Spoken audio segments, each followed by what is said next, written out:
Bhagavatam 1744 Saharasyo Dhanurvedaha Savishargopasam Yamaha Astra Gramascha Bhavata Shikshito Yadanugrahat. Draupadi is here speaking to Arjuna especially, and she is telling Arjuna has brought Ashwathama bound and flung him in front of her, in keeping with his promise that he would bring before her the killer of her sons. But Draupadi, on seeing him, becomes filled with compassion, and rather than extracting vengeance, she wants Arjuna to release him and to forgive him. And she reminding him here of their obligation to the to Drona and indirectly to his family. The word obligation, we may say, I'm obliged to you. That means I'm not just thankful to you, but I'm bound to do something for you in return for what you have done for me. That is the meaning of obligation. I'm obliged to you. So here, it's being spoken here. Sarasyo Dhanurvedaha. The secrets of Dhanurveda that you learned. Sa Visargopashamamyamaha. Samyamaha. So Visarga. So Visarga means here in this case it's releasing. So the secrets of of archery you learn from him, how to release it, how to control it. Upasamyamya, controlling it. Astra gramash of various kinds. Cha bhavata. You learn shikshito yad anugrahat. It is by his mercy that you learned all this. So when you learned it by his mercy, how can you forget that now? How can you neglect that now?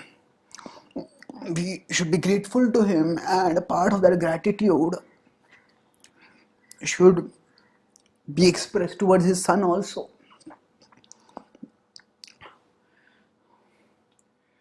Draupadi she's obviously proud of Arjuna. He was the world's greatest archer. It was by his archery skills that he had won her hand in the Swayamvar. And yet, she is stating here that no, your archery skills, you did not get them automatically. You got them anugrahat, by his mercy. He taught you those skills, and therefore you cannot punish his son. That's the point which he is going to make over here. Next for text 45. Sa esha bhagavan dronah prajarupena vartate tasyatmano ardham patnyaste nanvagad virasuhu krupi. So, sa esha bhagavan drona. So, Drona, she is referring to him in a very respectful sense as Bhagavan. He is a very respectable, worshipable person. And Praja Rupena Vartate. He is living on in the form of his Praja. Praja, the word is often used to refer to citizens. A king has his Praja. Yatha Raja Tatha Praja, we say. As is the king, so will be the citizens. That is Praja. But the word Praja also is connected with the word Ja. Ja is to born. That root means, so Praja means the son. So Praja Rupena Vartate means that this sage, that this is king, that Drona lives on through his son. It is said the father lives on through his son in general. And in this specific case, then there is a much more tangible meaning of this, that tasyatmano ardham patnyaste. So a wife is considered to be the half of her husband. So she's often called a better half. And also there are depictions of say for example Shiva and Parvati together in one form, where the combined form half is masculine, the other is feminine. That indicates that the husband and the wife are together now. The wife is called as the Ardhangini, the half of the body of the husband. So they are truly united together. And Tasyatmano Ardham Patnyaste.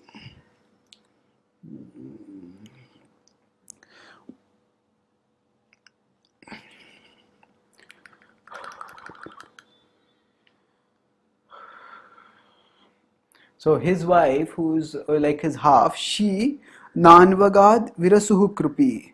She did not undergo, she continued to exist. She did not undergo sati because Virasu Krupi. Krupi, his wife, she lived on because she felt her husband lives on as her son.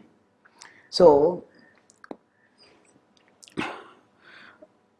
in a very tangible sense, not just in a metaphysical sense, in a conceptual sense that the father lives on through the son, but in the practical sense, for his wife, now the shelter was her son, and that's why she had lived on. She had not gone sati, and he says that.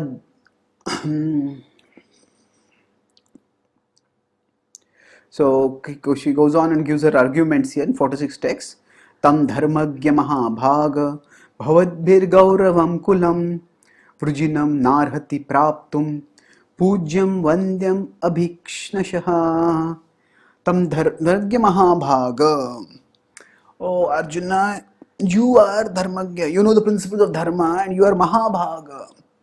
You are fortunate. So when you are fortunate, you should not do an action which will bring misfortune upon you. That is the implication here. And a dharmic action will sooner or later bring misfortune. Some dharmagya mahabhaga. Oh Arjuna, you who are fortunate, bhavadbhir gauravam kulam. That you are born in the glorious dynasty Gauravam Kulam, Vrujinam Narhati Praptum, Pujyam Vanyam Abhikshnashaha.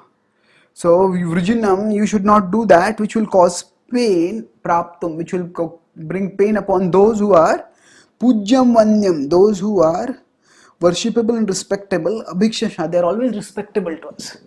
So Drona and his family is always respectable to us and we should not cause pain to them. So especially here, Draupadi is thinking of Kripi. In the patriarchal culture, often women form much closer bonds than they might otherwise. So Draupadi, at one level, she's thinking of her own plight that she has lost her sons. But then she's also thinking of Krupi, and she's thinking that she has already lost her husband. At least I have my husband. I have not one husband, but 5 husbands I have. Krupi has already lost her husband, and now if she loses her son also, what will be her plight? So she doesn't want her to undergo that plight, and she's pointing out that those who are they are always respectable to us, irrespective of whatever actions they have done. Their family is respectable to us, and we should not cause pain to them when it is avoidable. Indirectly, there is implication that already pain has been caused because Drona has been killed, but at least now further pain should not be caused because by killing Drona's son. And she makes that point more explicit in the next verse, text 47. Ma rodid asya janani gautami pati devata yathaham mruta vatsarta rodimya ashrumukhi muhu. Ma rodid asya janani. Don't make his mother cry. Asya janani. Don't make his mother cry. Rodit. Gautami pati devata. So, Pati Devata, she is a chaste wife. She considered her Gautami, she considered her to be, so Gautami Pati Devata, she who considered Gautami Drona to be her husband, to be like God. So don't make her cry further now. She has already lost her husband. Yathaham mruta vastrarta. So just as I have now Mrita not Vatsartha. Vatsa was not Vastra, it's Vatsa. That Vatsa is son. So Mrita Vatsa, my son is dead and I am aggrieved. Artha, I am distressed. Just as I am distressed, Yataham Mrita Vatsartha, Rodimya Ashrumukha Mukhi Muhu.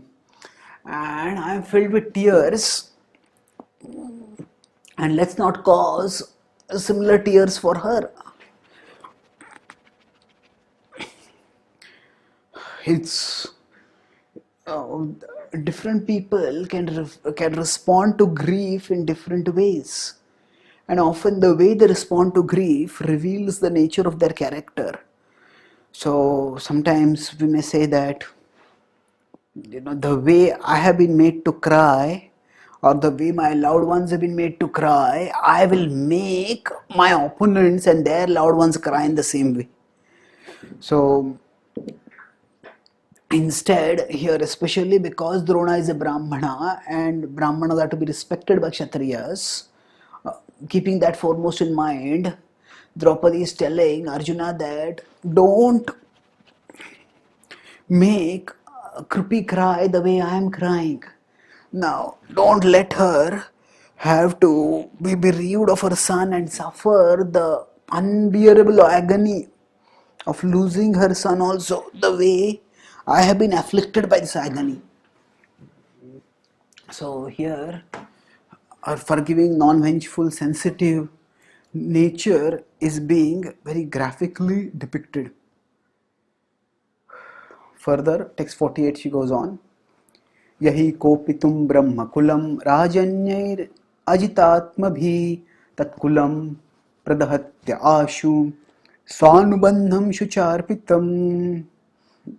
Yahi kopitam brahmakulam. If the Brahmakula, if a Brahmana dynasty becomes angry with us, kopitam rajanyair ajitatmane. The royal dynasty, if the kings, the rulers, being uncontrolled, being impulsive, if they act in a violent way and they anger the Brahmanas, then that kulam pradhatyashu, that whole dynasty can be destroyed. Sanubandham shucharpitam. Along with that whole dynasty, they will be destroyed along with their family members. Shucharpitam, for having put the Brahmanas in distress. So the point being made over here is that Arjuna should not agitate the Brahmana dynasty. Even Yudhishthir, he felt great reservation, compunction, remorse after Drona had been killed. He did not exhibit that kind of remorse, although he was a Dharmagya, when other warriors were killed, because he knew that Drona was a Brahmana. So earlier, we see that Draupadi said that I do not want their family to feel the same kind of pain that I have felt. Now, somebody could argue that, but then couldn't she have thought of the same way for Gandhari? That Gandhari was going to feel pain because her sons were going to die, and if she had that much sensitivity for others' pains, she could have just avoided, she could have told her husband not to fight the war itself. So why did she do that? Even we could say that there were Duryodhana's widows who would also have to suffer because Duryodhana's sons had been killed. Yes, that is true, but there is a difference. Here the point is not just of not being non-vengeful. The point is of being non-vengeful towards Brahmanas. Among Kshatriyas, war is a fact of life. And when a princess marries into a Kshatriya family, she knows that along with the prestige of royalty that she gets, she also courts the danger of widowhood at any time. If her husband goes for a war and does not come back alive, in one moment, all their royal opulence can be lost. and that's, as they say, it's the risk of the trade. It's the Kshatriya vocation means that danger. The king, when the princes are young, prince, the masculine princes are young, at that time when they grow up, they know they have the royal prestige, the royal honor, the royal opulence, but along with that there is a danger of death at any moment when a war takes place. And even the princes are aware of this. So the princesses, the males and females, all in the Kshatriya dynasty, they know that they live under the threat of war, and war itself cannot be given up, because sometimes it is required for the cause of dharma. But even when such a war is taking place, the Kshatriyas do not usually fight with the Brahmanas. And so here, it is not just non-vengefulness that Draupadi is exhibiting. She certainly, when the Kauravas dishonored her publicly, she herself was furious, and seeing her fury, the Pandavas, and seeing her dishonor, the Pandavas became furious, and they took vows to uh, avenge this dishonor that had been done to their wife, and they were right in doing so. And there Draupadi did not say that we should be non-vengeful, because otherwise, if the Kshatriyas are allowed to get away with that kind of barbarous actions, they will become more and more brutal, and uh, they will become more and more outrageous in their actions. So that sort of thing we should definitely needs to be countered, avoided, stopped, and their violence is required as a fact of life for Kshatriyas, but for others it is not required. And that is the especially for Brahmanas, while dealing with Brahmanas, one should not act violently, and Draupadi is making that point that Brahmanas have powers far greater than Kshatriyas, and if we anger them, then the offense to the Brahmanas, the distress caused to the Brahmanas can rebound on us in very terrible ways. The offense to a Brahmana, that is considered one of the most fearful things that can happen to a person, and one should take all precautions against such a thing happening. So Draupadi is giving various reasons. First reason she gave is that we are grateful to them, to Drona and his family, because he taught you archery skills. Second is that we shouldn't call. I don't want. He is the maintainer of his mother. Who will take care of her otherwise? Third reason is that I don't want his mother to suffer bereavement because of losing a son the way I have lost. Fourth reason she uses that actually we can get very grievous reactions if we persevere in this course of action, because they are Brahmanas. And therefore she says that you should not kill them. So now, as she has her say, what is the response of others, that is being depicted, and so the focus moves backwards, and we say the Suta Uvacha, Suta speaks. That is text 49. Suta Uvacha Dharmyam Nyayam Sakarunam Nirvyalikam Samam Mahat Raja Dharmasuto Ragya Pratinandad Vacho Dvija. So Dharmyam Nyayam Sakarunam.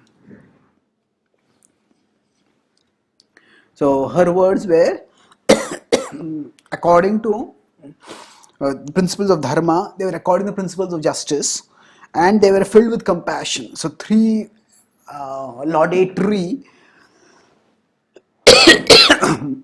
adjectives are used here by Suta Goswami to appreciate the words of Draupadi. He says, Dharmyam Nyayam Sakarunam. After speaking this, he goes further. Nirvelikam Samam Mahat. They were Nirvelikam.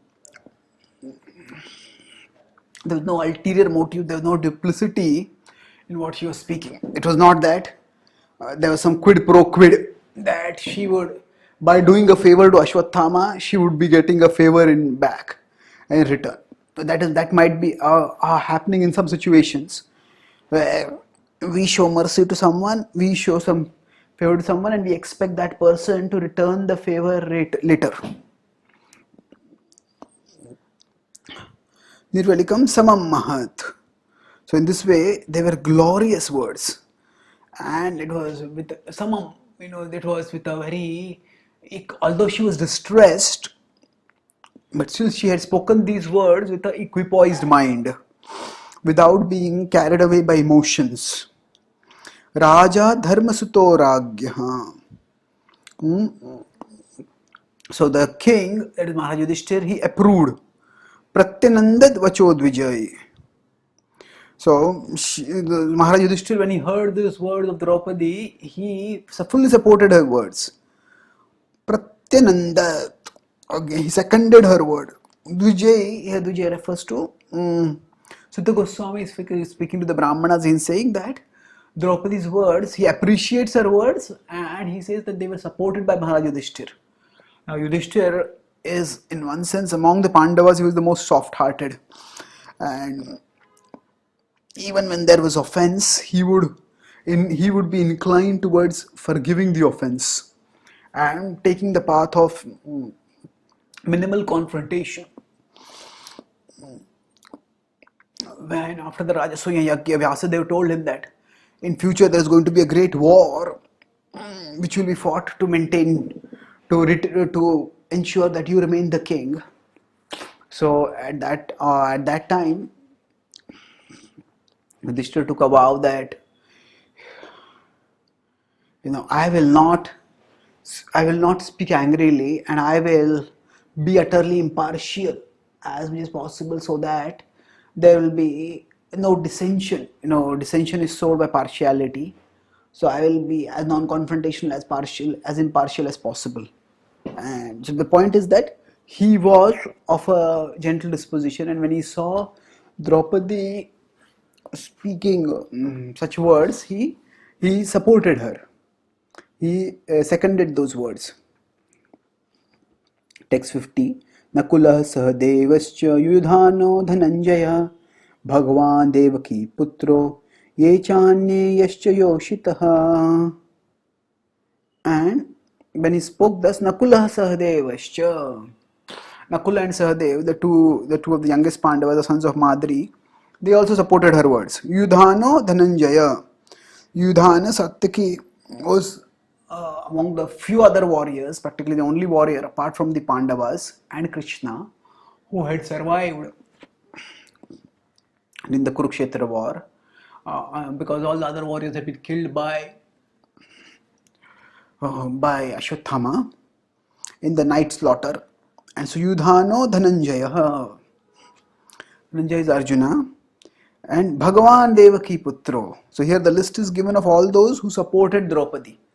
Ye Chanye Yoshitaha, and others also supported. So it's interesting now here, Bhagavan Devaki Putro. Krishna also supported Draupadi. So Krishna had, we see few verses earlier, Krishna had provoked Arjuna, warning him that he should not matratum, he should not show any mercy, he should not deliver Ashwathama, and yet here Krishna seems to have changed his stand. How or why is that? The point to know here is that Krishna,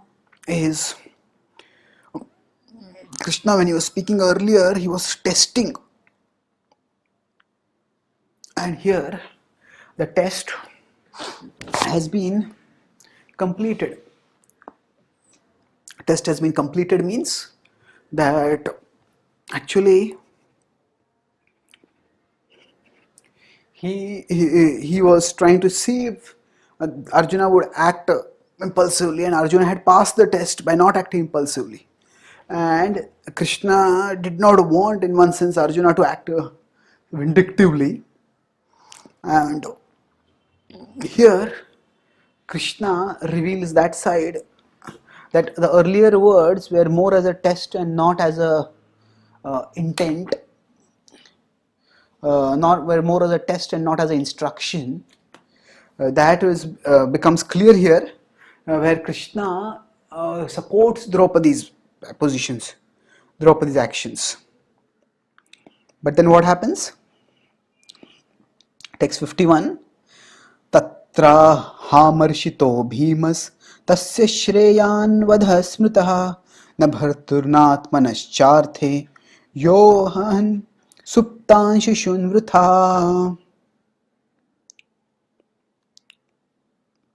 So, tatra hamarishito. Tatraha, at that time he spoke. Amarishito. So, amarishita is with anger. He spoke with anger. What did he speak? Who spoke with anger? Bhima. What did Bhima speak? Tasya shreyan vadha smritaha. He said that actually it is auspicious. The shreya, the right thing to do is to kill him. Shreyan vadha smritaha. That is what is recommended. Why? Because na bhartur cha na atmanascharthe. See, he said what he did was not good for his master, na bhartu. Duryodhana was not pleased by his actions. Na atmanascharthe. Nor did he do anything for his own good. For a brahmana to act unbrahmanically and kill warriors is utterly unbecoming. So it is not good for him also. Na atmanascharthe yohan suptan shishun vrutha. He has killed suptan shishun vrutha. Waste. What did he achieve? He was not changing, he didn't want to change anything. The Pandavas had already won the war, and his father, whose death he was grieving, his father is not going to come back. So what is going to achieve by this murder? He's achieved nothing at all. So in this way, he has actually achieved nothing. He has vrutha, he is in vain killed. So Bhima is in general angry person, and he was the most furious among all the Pandavas when Draupadi was dishonored, and he would have pounced on the Kauravas at that time only if he had the freedom to. And one time he had got so angry that he had told Nakul and Sahadev that, I'll burn Yudhishthir's hands, because it was with these hands that he's gambled Draupadi away, and because of that Draupadi has to suffer like this now. At that time Arjuna checked him. So Bhima is also an individual. Each of the Pandavas is an individual. Bhima has his individual nature. So when he was in the forest, he would just sit all alone, breathing heavily, with his head in his hands or looking down, stretched out, wanting to fight and take revenge against the Kauravas for the dishonor that they had done. And he was just itching for war. So he just couldn't bear the thought that this person who had killed their sons, he should be forgiven. He said that what did he achieve by doing this? What gain is he going to get? The war is over, and they have lost now by this ghastly, brutal, despicable act. He has achieved nothing. Why should he be forgiven for such an action which was neither for his good nor for his master's good? And if there is some point in some action, then there may be some understanding, but you are simply considering his connections, and you are not considering his action at all. His action was utterly pointless. It did not deserve, and he is remorseless, and there should not be any mercy bestowed upon him.